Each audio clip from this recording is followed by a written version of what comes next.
ఒక పక్క rescue operations జరుగుతున్నాయి విజయవాడలో. ప్రజలకు కావాల్సిన ఆహార సదుపాయాలు, వాళ్ళకి అవసరమైనటువంటి నిత్యావసర సదుపాయాలు ఈరోజు ప్రభుత్వం కల్పిస్తుంది. అంటే ఇంత ఇబ్బందికరమైన పరిస్థితుల్లో కూడా నిన్న 2 అరెస్టులు జరిగినాయి. మనం చూసాం, ఈ యొక్క నందిగం సురేష్ కానీ ఇంకొక వైసీపీ లీడర్ తెలుగుదేశం పార్టీ మీద దాడి చేసిన కారణంగా వీళ్ళని అరెస్ట్ చేసినట్టుగా సుస్పష్టమైన సమాచారం మనకైతే అందుతుంది. సో ఎందుకు చేసి ఉంటారంటారు? ఇంత ఇబ్బందికరమైన పరిస్థితుల్లో కూడా వాళ్ళని ఎందుకు తీసుకెళ్లి జైల్లో పెట్టాల్సి వచ్చింది? దీంట్లో ఏమన్నా రాజకీయ కోణం ఉందంటారా, లేకపోతే ఏమన్నా డెప్త్ ఉందంటారా? అంటే ఎవరి పనాలు చేసుకుపోయే క్రమంలో పోలీసులు వారి డ్యూటీ చేశారంటారా? అంటే పోలీసు యంత్రాంగం మొత్తం విజయవాడలో సెంట్రిక్గా ఉంది కదా, ఈ తరుణంలో కూడా ఇలా అరెస్టు వెనక ఏదో దాగి ఉందని అందరు అనుమానాలు వస్తున్నాయి. మీరేమంటారు మరి? సుబ్బు, మంచి ప్రశ్న అడిగావు. ఈరోజు నిస్సందేహంగా దీన్ని చాలా లోతుగా అధ్యయనం చేయాలి. అంటే న్యాయస్థానాలు వారికి వెసులుబాటును తిరస్కరించిన మాట వాస్తవం. అయినా సరే వాళ్ళు పారిపోయారు అంటే ఆ రోజు బేరాలు పలికారు. మా యొక్క కార్యకర్తల మనోభావాలు దెబ్బతిన్నాయి, తప్పే ఉంది దీంట్లో, ఇంకా ఇది కొనసాగిస్తాం, ఏమైనా చేస్తాం, ఎన్నిసార్లు అయినా దాడులు చేస్తాం, మాకు అడ్డెవరు, మేము సింహాలం, పులులం, తోపులం, తురుములం అని చెప్పి మాట్లాడారు. మరి అలాంటి వాళ్ళు ఈరోజు ఎందుకు పారిపోయారు? వాళ్ళు వెంటబడి పోలీసులు ఎందుకు అదుపులో తీసుకుంటున్నారు? ఒక్కసారి ఆలోచించుకోవాలి. ఇక్కడ మీరన్న అంశాన్ని కనుక చూసుకుంటా ఉంటే ఇప్పుడు ఈ తరుణంలో ఎందుకు తీసుకున్నారు అంటే దీంట్లో 2 కోణాలు ఉన్నాయని చెప్పి చాలా స్పష్టంగా ప్రజలకు అర్థమైపోయింది. అలాగే ప్రభుత్వానికి మాత్రం నివేదికలు అందాయి.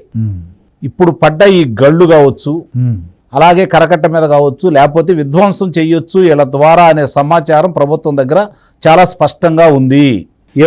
ఏళ్లలో ముందు అది ముఖ్యంగా దానికి నందిగం సురేష్ ప్రధాన సూత్రధారుడు అనే అభిప్రాయం కూడా ఉంది. కాబట్టే ఇవన్నీ వరుసనే బయటకు వస్తున్నాయి. కాబట్టే ఈరోజు వాళ్ళు తలదాచుకోవడానికి ఎక్కడికో పారిపోయారు, గండి కొట్టడానికి ట్రై చేశారు. నిస్సందేహంగా ఇంకా ఈ విలయాన్ని విస్తృతం చేయాలి. వాళ్ళు ఊహించిన స్థాయిలో జరగల. జగన్మోహన్ రెడ్డి గారు ఊహించింది వేరు. ఇప్పుడు ఆయనకి ఏదన్నా విధ్వంసం జరిగి మనుషులు చనిపోతే దాన్ని రాజకీయం చేయడానికి విశ్వ ప్రయత్నం చేస్తాడు ఆయన. దాన్ని అనుకున్న రీతిలో జరగల. సరే, దాని సమాచారం ఇచ్చేసి దాన్ని ఏదో చేయాలనే తలంపు జరిగే సమయంలోనే అప్రమత్తమై ఉండి చంద్రబాబు నాయుడు గారి చాణక్యం ఇక్కడే బయటపడింది. ప్రతి 4 కిలోమీటర్లకి ఒక 2-3 మంత్రులు నియమించాడు, ఇలాంటి ఏదో జరగవచ్చు అని చెప్పని. కరకట్ట మీద ప్రత్యేకంగా పహరా ఏర్పాటు చేశారు పోలీసులతోటి. ఏం చేయలేకపోయారు. ఇక్కడ వాళ్ళు అనుకుంది వేరు. వీళ్ళు ఈ పని మీద ఉంటారు, ఈ బురదను దుడిచే కార్యక్రమం, లేకపోతే వాళ్ళ సహాయ కార్యక్రమం, చంద్రబాబు నాయుడు మొత్తం అధికారగణం మొత్తం అక్కడే ఉంటుంది. ఈ సందుబాటులో మనం ఇది చేయొచ్చు. చంద్రబాబు నాయుడు గారు ఇల్లు కూడా మునిగిందని చెప్పొచ్చు. జగన్మోహన్ రెడ్డి చెప్పాడు కదా, చంద్రబాబు నాయుడు గారు ఇల్లు మునగబట్టే వచ్చి విజయవాడలో కలెక్టర్ కార్యాలయంలో ఉన్నాడు అని చెప్పని. దాని మీద విస్తృతమైన వాళ్ళ ప్రసార మాధ్యమాల్లోనూ విస్తృతంగా ప్రచారం చేశారు కదా. దాన్ని దృష్టిలో పెట్టుకొని ప్రణాళిక రచించారనే సమాచారం పోలీసుల దగ్గర అయితే మాత్రం నిస్సందేహంగా ఉంది. దానివల్లే వాళ్ళ మీద ప్రత్యేక దృష్టి పెట్టారు. అతను అంటే ఈ అదుపులోకి తీసుకోవడం, పోలీసులు అరెస్ట్ చేయడం, అది కూడా ఒక కారణం. ఇది వన్ ఆఫ్ ద కారణం. పార్టీ ఆఫీస్ మీద దాడి కాదు అది. ఇది దానికేమో ప్రభుత్వం న్యాయస్థానం వెలుసుబాటు ఇచ్చింది కాబట్టి, అలా ఇప్పుడు దాకా న్యాయస్థానం కాపాడింది కాబట్టి, ఇప్పుడు ఆ వెలుసుబాటును తొలగించింది కాబట్టి అది కారణం అని చెప్పి ప్రజలందరికీ అది ఒకటి చూపిస్తున్నారు. కానీ ఇది కూడా కారణం. ఇవన్నీ ఇప్పుడు బయటకు వస్తాయి, ఈ విచారణలో ఇవన్నీ బయటకు వస్తాయి. అయితే ఇప్పుడు మరి పాపం ఆయన ఇలాగా గండి కొట్టడం, ప్రజలను ఎక్కువ మంది ఇబ్బంది పడితే చంద్రబాబు నాయుడు ఇరకాటంలో పడేద్దాం అంటే చంద్రబాబు నాయుడిని ఇబ్బంది పెట్టడానికి, ప్రజల్ని చంపేయడానికి కూడా సిద్ధపడుతున్నారు. ఏమైనా చేస్తారు వాళ్ళు. ప్రజలు వాళ్ళకి కావాల్సింది అధికారం. చంద్రబాబు నాయుడు గారు పరిపాలన చేత కాదు. చంద్రబాబు నాయుడు ఏం చేయలేకపోతున్నాడు, విపత్తులను కాపాడలేకపోతున్నాడు. 5 సంవత్సరాలు నీటిపారుదల రంగాల మీద వాళ్ళు చెప్పిన నిర్లక్ష్యం ఇప్పుడు మనం మూల్యం చెల్లించుకుంటా ఉన్నాం. వాళ్ళ సొంత జిల్లాలో కావచ్చు, ప్రకాశం జిల్లాలో కావచ్చు, పులిచింతలు కావచ్చు, లేకపోతే తుంగభద్ర మన జరిగినటువంటి గేటు కావచ్చు, ఎన్ని చూసుకున్నా కూడా కచ్చలూరు బోటు ప్రమాదం కావచ్చు. ఆ రోజు చూసుకుందామండి, కచ్చలూరు బోటు ప్రమాదం 77 మంది ప్రయాణం చేస్తూ ఉంటే 51 మంది జలసమాధి అయ్యారు. 38 రోజుల తర్వాత బోటును బయటికి తీశారు. ఇది ఒకటి గుర్తుపెట్టుకోవాలి మనం. అంటే ఇలాంటి ఉదంతాలన్నీ మన కళ్ళ ముందు కనపడతానే ఉన్నాయి కదా. ఇప్పుడు అన్నమయ్య దానివల్ల ప్రాజెక్ట్ బ్రీచ్ అయ్యి మొత్తం 39 మంది, వాళ్ళ లెక్కల ప్రకారం, ప్రభుత్వ లెక్కల ప్రకారం 39 మంది, ప్రభుత్వం లెక్కలు కాకుండా ప్రజల లెక్కల ప్రకారం ఇంకెక్కువ మంది ఉన్నారు. వాళ్ళకి ఈ రోజు కూడా పరిహారం అందలేదు కదా. పరిహారమే కాదు, అసలు పరామర్శనే సరిగ్గా లేదు. 13 రోజుల తర్వాత వెళ్ళాడు. ఏది వాళ్ళ స్థానిక నాయకుల యొక్క ఇసుక దోపిడీకి అంతమందిని బలి చేశారు. అంటే వాళ్ళకి డబ్బులు వస్తాయి అంటే ఎంతమందినే చంపేయడానికి సిద్ధమే. ఆ రోజు తెలుగుదేశం పార్టీ ఇలా నీచపు రాజకీయాలు చేయలేదు కదా. ఆ రోజు కూడా చంద్రబాబు నాయుడు గారిని సతీమణిని వీళ్ళందరినీ గొడవ చేస్తున్నా కూడా వాళ్ళు అక్కడ సహాయ కార్యక్రమాలు, వాళ్ళకి పాలు, వాళ్ళ సంస్థ నుంచి అన్ని బట్టలు, ఆహార పదార్థాలు అందించే కార్యక్రమంలోనే ఉన్నారు. వాళ్ళకి తెలిసింది ప్రజలకు మేలు చేయడం కోసం. ఒక్క ప్రాణం కూడా పోకుండా కాపాడుకోవాలని ఒక శ్రామికుడు, నిత్య శ్రామికుడు ప్రయత్నం చేస్తూ ఉంటే ఒక ప్రాణ నష్టం కూడా జరగకుండా చూడాలని చెప్పని, ఒక్కళ్ళైనా చనిపోకపోతారా, నేను రాజకీయం చేయకపోతానా అని చెప్పని ఈ అధినాయకుడు ఎదురు చూస్తూ ఉన్నారు. వ్యత్యాసం గమనిస్తున్నారు ఇక్కడ. అదే మరి వాళ్ళేమో సేవా గుణంతో వెళ్ళినా ఈయనేమో అవకాశం, అంటే ఈ క్రైసిస్ని అవకాశంగా ఇప్పుడు తీసుకుని చూడండి, అక్కడ వాళ్ళకి గతంలో రాసిచ్చేవాళ్ళు, తప్పుడు రాసిచ్చేవాళ్ళు. ఇప్పుడు కూడా అలానే కొనసాగుతూ ఉంది కదా. బుడమేరు నది అంటాడు, వాగు అంటాడు, వంకలు అంటాడు, గేట్లు అంటాడు, నానా రకాలుగా ఈ రోజుకి మాట్లాడుతున్నాడు కదా. అసలు బుడమేరు ఏంటి, దాని పుట్టుపూర్వత్వాలు ఏంటి, ఎట్లా ప్రారంభమైంది, ఎప్పటి నుంచి అది మనుగడ సాగిస్తూ ఉంది, దానికి అడ్డుకట్ట వేసింది ఎవరు? మన గతంలో మన దగ్గర పనిచేసిన మంత్రి, శాసనసభ్యుడు, ఆ ప్రాంత శాసనసభ్యుడు, అతని నిర్వాహకం వల్ల ఇలా జరిగినాయి. మరి అవన్నీ ఆక్రమణలు జరిగినాయి అని చెప్పని అతనికి తెలియదా? తెలిసినా కూడా వాళ్ళు ఏదో చెప్పింది అది కూడా చెప్పడం కూడా రాదు. వాళ్ళ తండ్రి మొదలు పెట్టాడు. ఆ రోజు వచ్చాడు 2005లో, చూశాడు అక్కడ సింగనగర్ ఇవన్నీ ఇబ్బందులు చూస్తున్నాడు. ఏదో చేస్తా ఉన్నారు, ఏమీ చేయలేదు. ఆయన టైం అయిపోయింది. తర్వాత చంద్రబాబు నాయుడు గారు వచ్చారు, దాన్ని పక్క మళ్లించే కార్యక్రమాలు చేపట్టారు. అంటే కృష్ణానదిలో కలిసే కార్యక్రమం, పోలవరం కుడి కాలువ ద్వారా ఇప్పుడు ఉన్నటువంటి పట్టిసీమ అట్లానే వస్తుంది కాబట్టి దాంట్లో కలిపి కృష్ణానదిలో వస్తే నీరుకి ఉపయోగం ఉంటుంది. అవి వరద కూడా తగ్గుతుంది, తగ్గుముఖం పట్టిద్ది.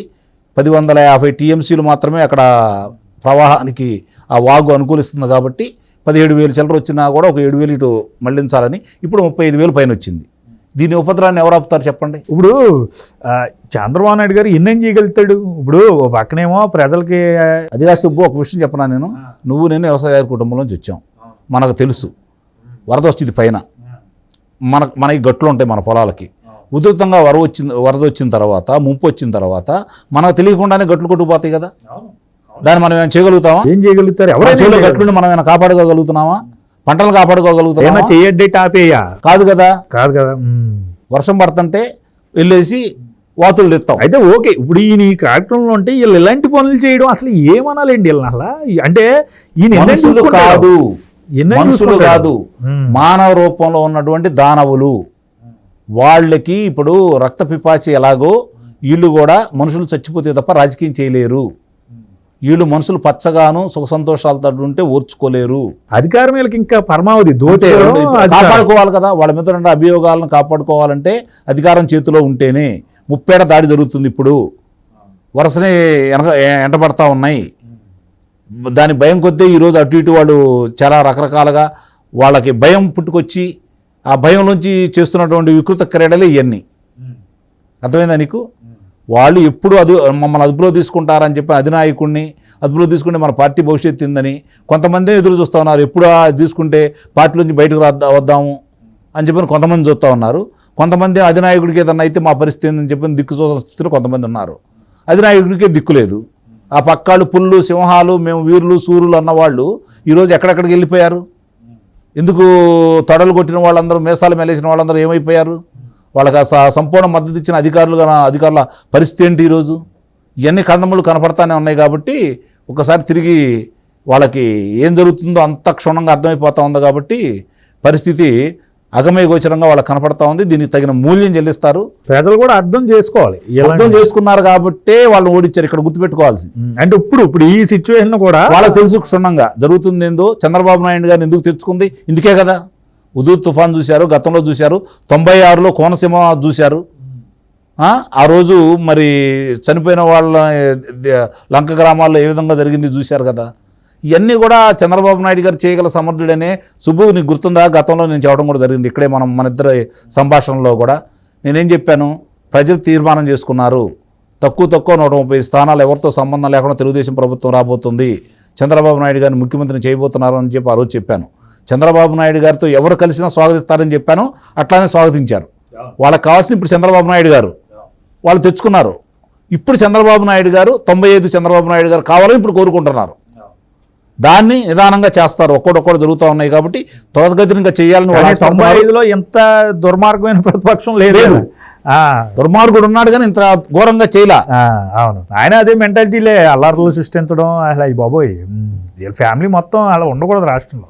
చూద్దాం, ప్రజలు తెలివిగల వాళ్ళు అన్నిటికీ తెలుసుకునే ఇప్పుడు కర్రుగాల్చి వాత పెట్టారు కాబట్టి రేపు పొద్దున ఇది అసలు పార్టీ ఉండదు నాకు తెలిసి ఈ 5 సంవత్సరాలు వీళ్ళు చేసే కార్యక్రమాలకి. చూద్దాం ఎందుకంటే ఏం జరుగుతుంది అనేది.